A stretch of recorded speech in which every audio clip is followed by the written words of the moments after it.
L'affaire Cahuzac relance le débat sur l'évasion fiscale. Comment fraude-t-on en France? Où et comment peut-on payer moins d'impôts sans que l'État s'en aperçoive?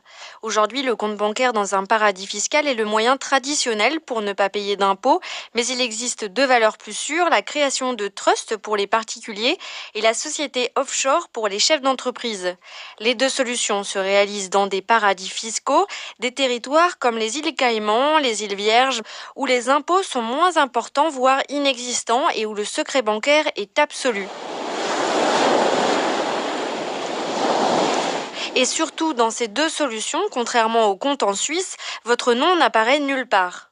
Le trust est une entité juridique à l'image d'une entreprise qui repose sur un contrat de confiance basé entre une personne qui possède de l'argent et veut rester anonyme et une personne qui lui gère sa fortune dans le paradis fiscal. Cette seconde personne s'appelle un prête-nom. Elle est payée pour prêter son nom afin que l'on ne puisse pas retrouver sa trace. Le trust sert à ne pas payer d'impôts sur une fortune que l'on veut faire fructifier ou que l'on veut transmettre en toute discrétion à ses enfants ou encore pour des motifs plus avouables comme le caritatif. Attention, tous les pays n'autorisent pas le trust. En Suisse, par exemple, cette possibilité est interdite.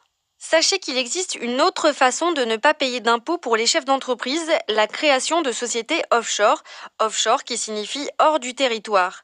Il s'agit de sociétés fictives basées dans des paradis fiscaux.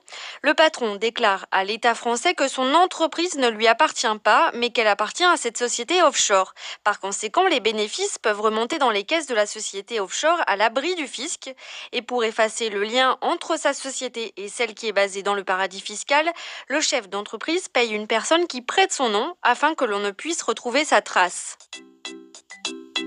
Le patron crée souvent de multiples sociétés offshore se possédant les unes les autres.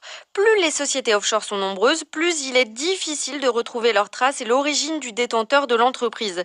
La situation est donc au final complètement opaque.